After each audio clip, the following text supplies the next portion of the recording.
সম্মানিত মুসলমান ইকরাম, আমি আপনাদের খেদমতে কুরআনুল কারীমের সূরা আহজাব এই সূরা 33 নং আয়াতে কারিমা তেলাওয়াত করেছি। আয়াতে কারিমার মধ্যে আল্লাহ পাকুল আলামিন যে বিধান আমাদের উপরে আরোপিত করেছেন, সেই বিধানটা নিয়ে আজকে সামান্য কিছু কথা হবে ইনশাআল্লাহ। আল্লাহ পাকুল আলামিন মানুষ সৃষ্টি করেছেন দুই ধরনের। মানুষের মধ্যে দুই শ্রেণী, যদিও বা আমরা জানি শ্রেণী তিনটা, যেমন পুরুষ নারী দুই শ্রেণী, আর একটা শ্রেণী আমরা জানি কি হিজরা, তাই না?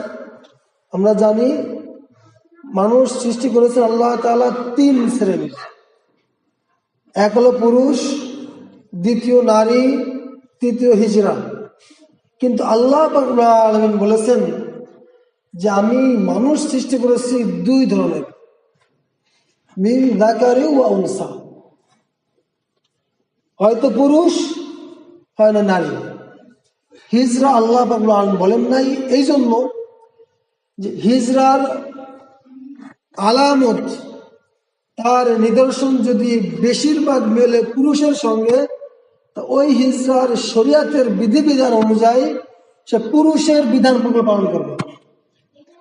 আর যদি কোনো হিজরার গঠন, তার আলামত গুলো যদি মেয়েদের সাথে সাদৃশ্য বেশি হয়, তাহলে সে শরিয়াতের বিধিবিধান মেয়েরা নারীরা যেভাবে পালন করে সে পালন করবে।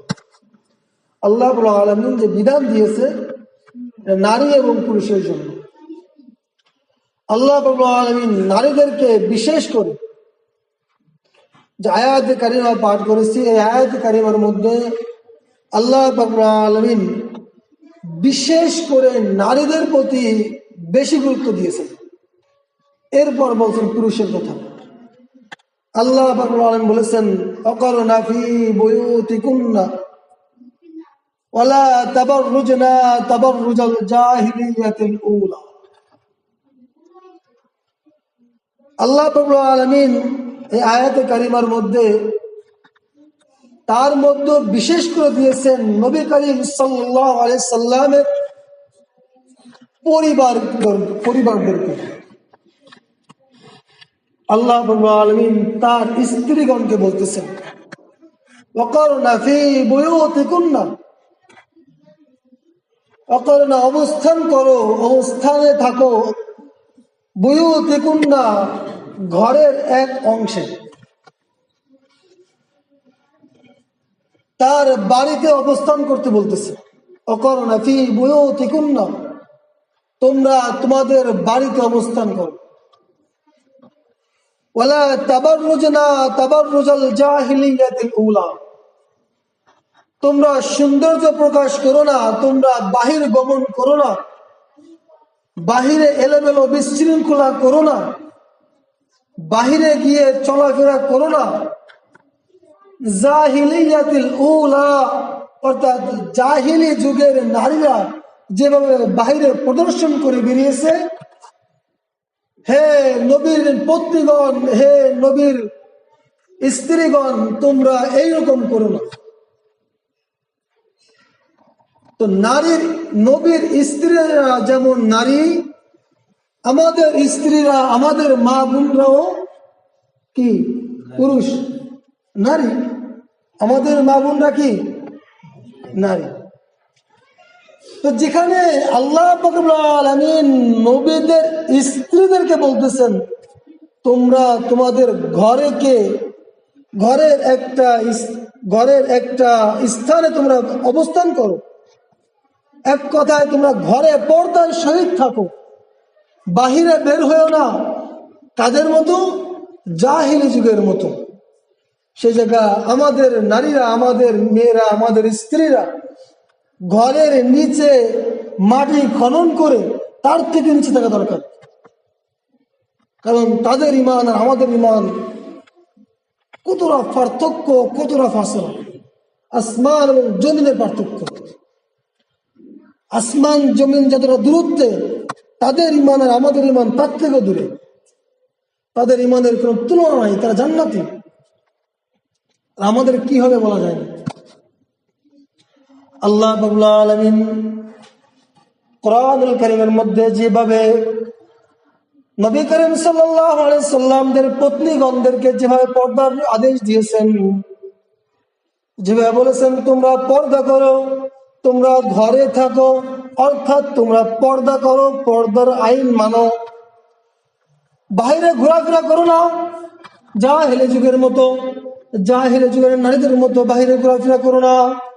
তার দ্বারা বোঝা যায় জাহিলিয়াতের যুগে, যাকে বলা হয় আইয়ামুল জাহিলিয়া, এমন একটি জামানা যে জামানায় ভাই ভাইয়ের মতো, ভাই ভাইয়ের ভ্রাতৃত্ব বন্ধন ছিল না। একটা ছোট্ট একটা বিড়ালকে নিয়ে কেন্দ্র করে, ছোট্ট একটা ইঁদুরকে কেন্দ্র করে নিয়ে যুগকে যুগ, বছরকে বছর ঝগড়া বিবাদে মারামারি নেটাগঞ্জামে লিপ্ত ছিল। এমন একটি অন্ধকার জামানা, যে জামানায় বাপ যে যুদ্ধ লিপ্ত ছিল, বাপ যার সঙ্গে গ্যাঞ্জামে লিপ্ত ছিল, ফাসাদে লিপ্ত ছিল, তার মৃত্যুর সময়, তার মারা যাওয়ার পূর্বে সে তার সন্তানদেরকে ওসিয়াত করে যেত, হে আমার সন্তানগণ, অমুক গোত্রের সঙ্গে, অমুক বংশের সঙ্গে, অমুক ব্যক্তির সঙ্গে আমার পূর্বপুরুষদের গ্যাঞ্জাম ছিল, বাধাবাধি ছিল, নেঠা গঞ্জামে ফাসাদ ছিল, অতএব আমি ঠিকই মরে যাচ্ছি, কিন্তু তুমি এই গ্যাঞ্জামটা চালিয়ে যাও। আর সাথে সাথে আরো নসিহত করে যেত, তোমরা যখন মারা যাবে তখন তোমাদের সন্তানদেরকে এই ওসিয়তটা, এই নসিহতটা করে যেও যে তোমরা যদি চলে যাও, বিদায় হয়ে যাও, তা তোমরা তোমাদের সন্তানদেরকে এই ওসিয়তটা করে যেও যে সামনে যে গোত্রটা আছে, এই গোত্রের সাথে আমাদের পূর্বপুরুষদের যে জ্ঞানজাম আছে, এই জ্ঞানজামটা অব্যাহত রাখবা। তো বলতেছিলাম এমন একটি যুগ, জাহিলিয়াতের যুগ। এই যুগের মধ্যে ভাই ভাইয়ের মধ্যে ভ্রাতৃত্ব বন্ধন ছিল না। সেই যুগে হারাম জিনিস ভক্ষণ করা হতো, এমন নোংরা জামানা ছিল, অন্ধকারের কালো ছায়া সেই জামানার মধ্যে অব্যাহত ছিল। সেই জামানার মধ্যে আমাদের নবী আকিনামদার তাজদারে মদিনা আহমদ মুহাম্মদ মুস্তাফা সাল্লাল্লাহু আলাইহি ওয়াসাল্লাম আবির্ভূত হয়েছেন নূর হয়ে, নূর হয়ে, আলো হয়ে, এমন একটি আলো যে আলো জ্বলার সঙ্গে সঙ্গে মক্কা থেকে নিয়ে এমন একটি আলো প্রজ্বলিত হয়েছে, সারা মক্কা তো দূরের কথা, মক্কাকে, মক্কার চারপাশ, সারা বিশ্বে সেই আলো চকচক করতেছে। এমন বলতেছিলাম জাহিলিয়াতের জামানা।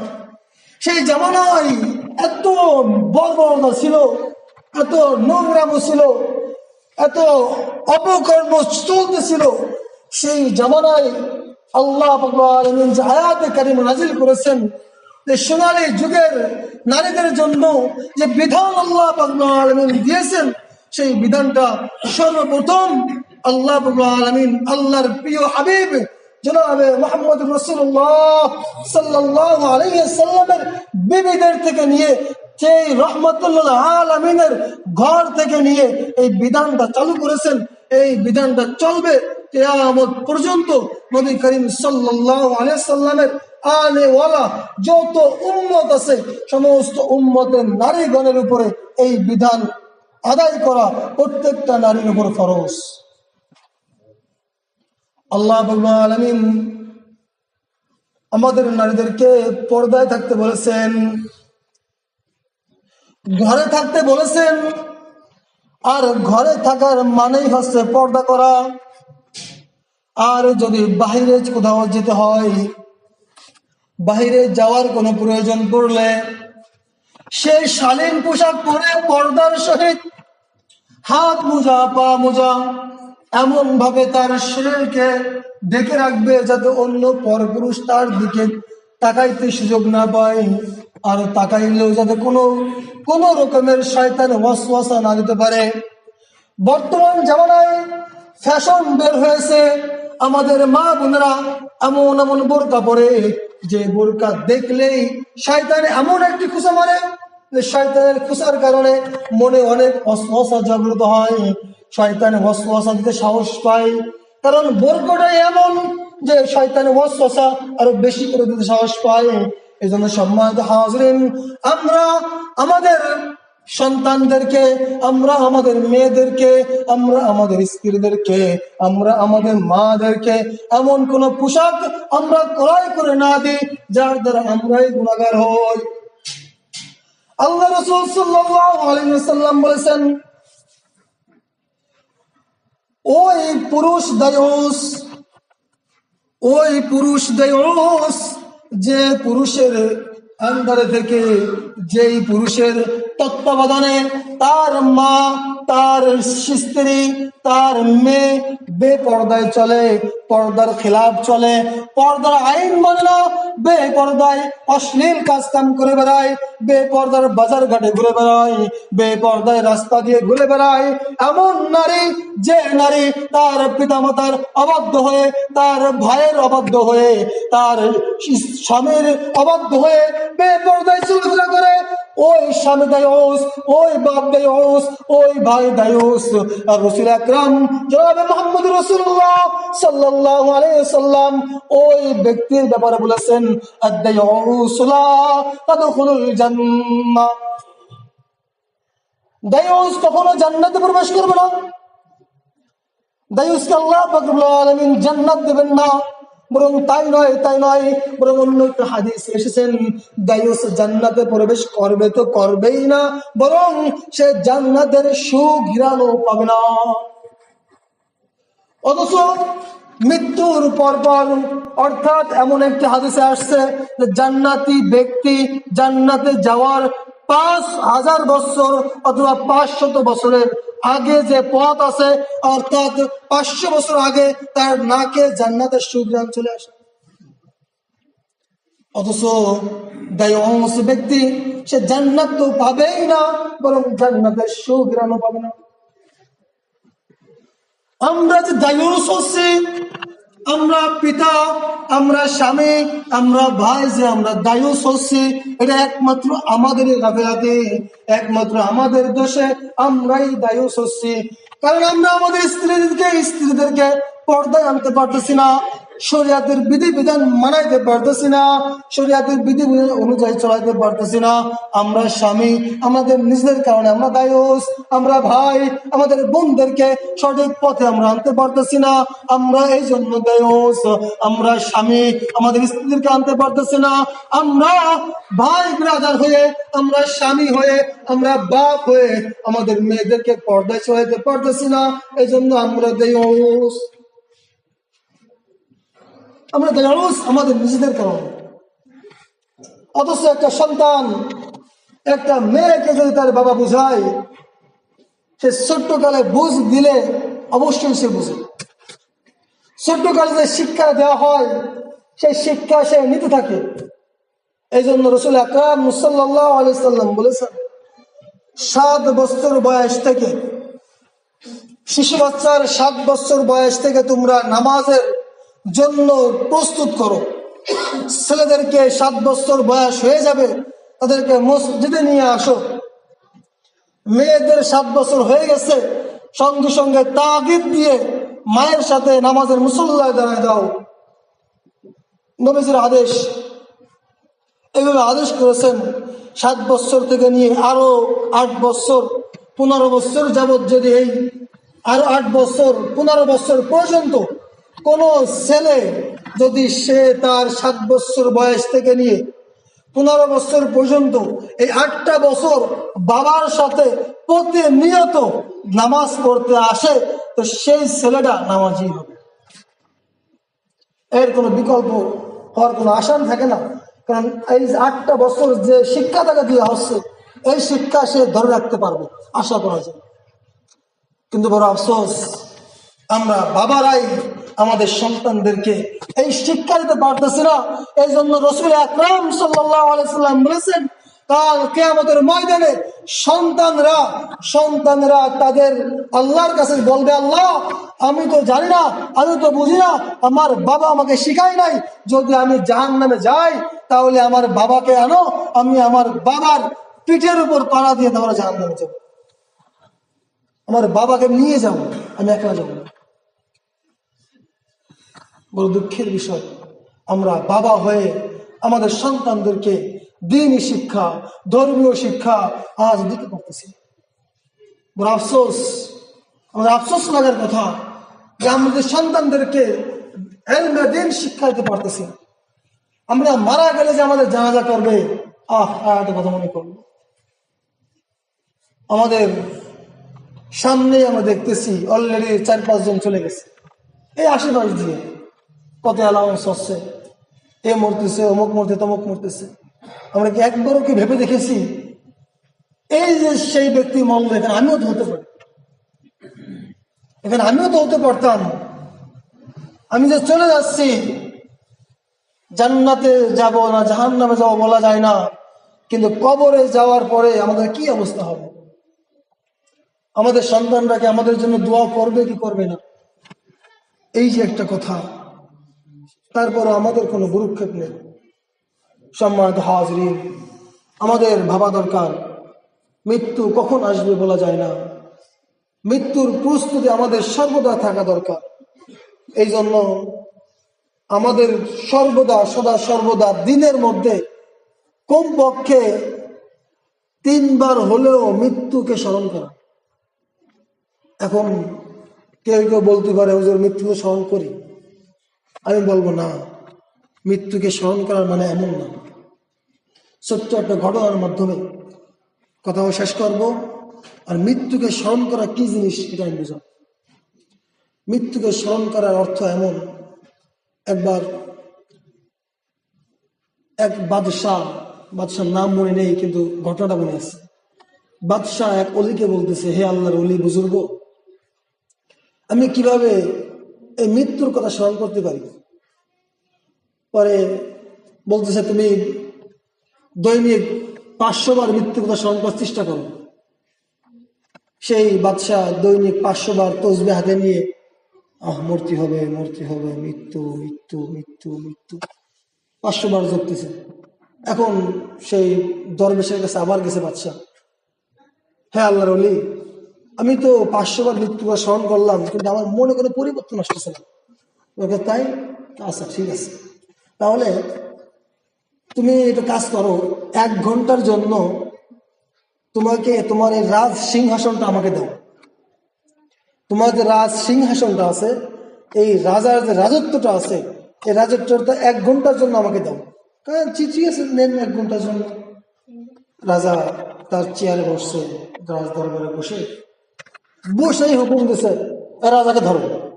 এবার সে রাজা, ওকে ধরো, আটকাও, 1 ঘন্টার মধ্যে ফাঁসি। হ্যাঁ, আমি দরবেশকে এত ভালো মনে করে দিলাম আমার সিংহাসনটা, না আমারই ফাঁসি দেবে? কিছু করার নাই। রাজা এখন এবং সমস্ত প্রজা তার গোলাম, সমস্ত পৌরি তার কথা মানবে। ধরো, 1 ঘন্টার মধ্যে ফাঁসি। ও তো ভয় আসছে, কি করবো।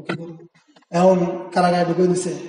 ওই যে একটা ভয় ঢুকে গেছে, 1 ঘন্টার মধ্যে মরে যাব, মৃত্যু আমার 1 ঘন্টা পর।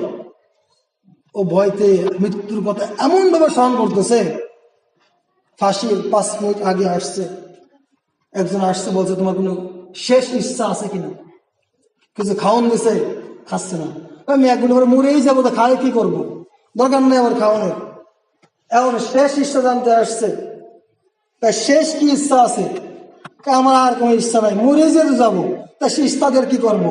কোনো ইচ্ছা নাই। ভয়তে রাজা তো উৎফুল্ল জিন্দেগি, শান শওকতের জিন্দেগি, তার ওই ভয়ে মুখটা এমন হয়ে গেছে, কেমন যদি বছরকে বছর ক্ষুধার্ত না খেয়ে জীর্ণ শীর্ণ হয়ে গেছে, হতাশ হয়ে গেছে একেবারে।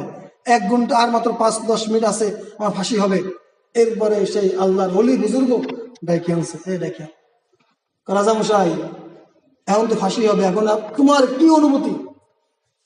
এখন এমন অনুভূতি ছিল আমার, 5 মিনিট পরে আমার ফাঁসি হয়ে যাবে, ভাত খাওয়া কি আমার মনে নেই, আমার কি ইচ্ছা প্রকাশ করবো এটাই আমি জানি না, এমন একটা অবস্থা হয়ে গেছে, সামনে আমার মৃত্যু, আমার আল্লাহর ভয় এমন আসতেছে, মনে করতেছে আমার মৃত্যুকে আমি সচক্ষে দেখতেছি। তো আল্লাহ বলতেছে, একেই বলে মৃত্যুকে স্মরণ করা। এর নাম কি? মৃত্যুকে স্মরণ করা। তসবিহ ছাপার নাম মৃত্যুকে স্মরণ করা না। কিছুক্ষণ সময় বসে চোখটা বন্ধ করে আস্তে আস্তে ধ্যান করতে হবে, আহা কবরটা অন্ধকার ঘর, একেই বলে। সম্মানিত হাজিরিন,